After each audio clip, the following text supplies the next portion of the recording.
Beneath the burqa, Afghanistan's women are like all of us. They love dressing up, weddings and family get-togethers. In the 70s, the veil was optional. Kabul's middle classes were more famous for their style and their parties.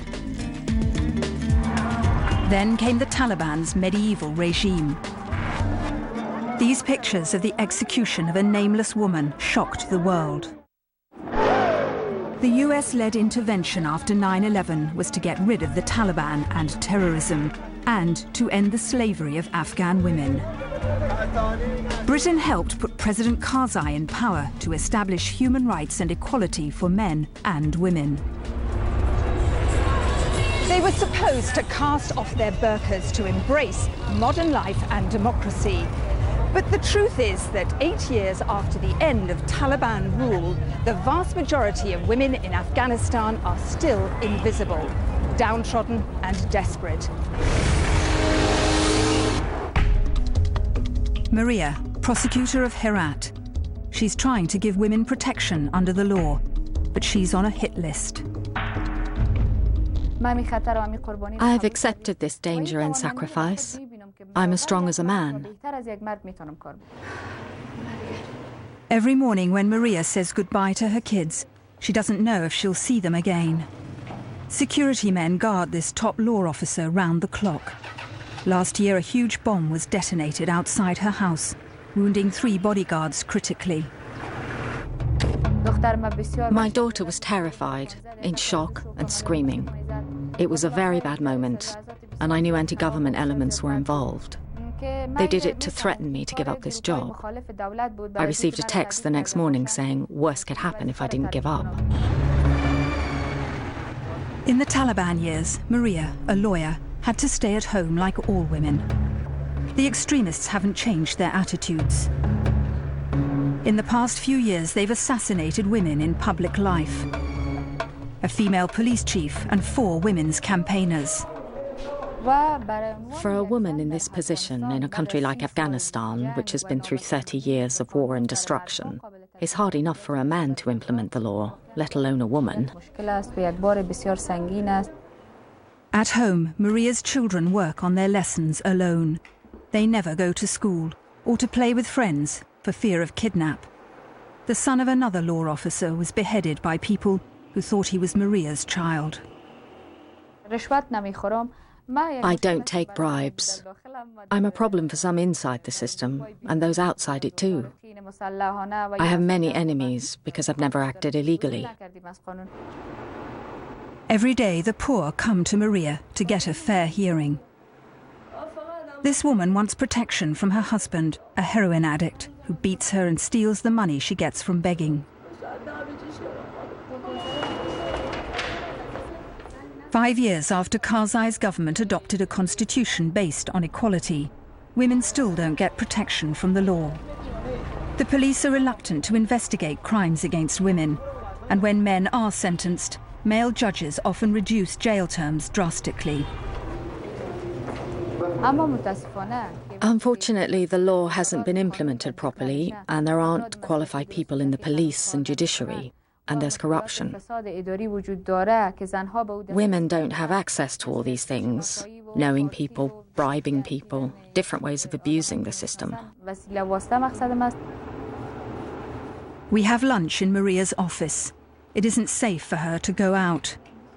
Her moral stance against corruption has increased her vulnerability as a woman in a top public position. The only thing that worries me as a mother is my children. They're losing the most precious time of their life and studies because of my position. I'm afraid that one day I might have to give it up for the sake of my children.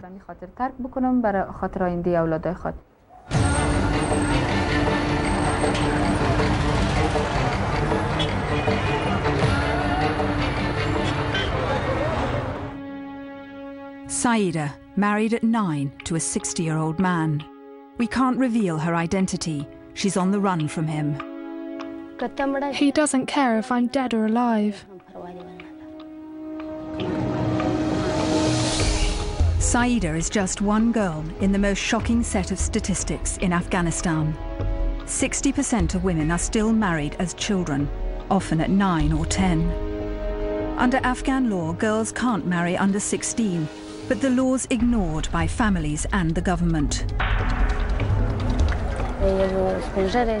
There was an old man in the village who had already killed 2 wives and had a very bad reputation. No one would even let him take a dog for a walk.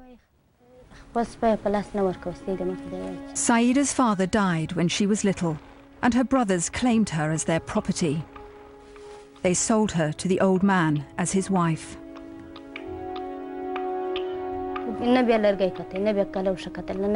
If he saw a shoe or a stick, anything, he would beat me with it.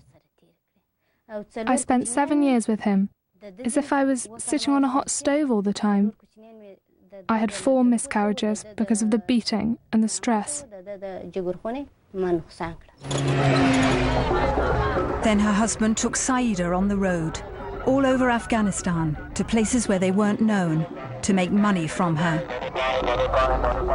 He sold her, forced her into having sex with other men. He would say I was his daughter. He actually sold me to 3 or 4 people. You understand what I mean? He took money from these people. I would cry and say, "For God's sake, what's happening to me?" It was in Mazar-e-Sharif, a government-controlled city, that I found Saida. She'd confided in a woman at a shrine. The police were alerted and Saida was taken to a woman's shelter. Now her stepfather and staff at the shelter are helping her to get a divorce. But Saida's husband won't agree to let her go.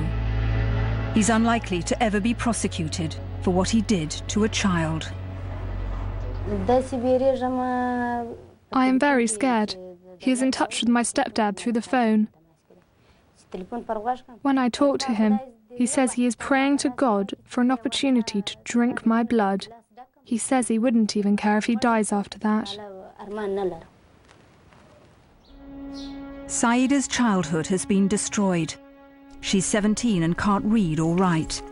But she knows that only by educating girls and boys will Afghanistan's women be brought out of the dark ages.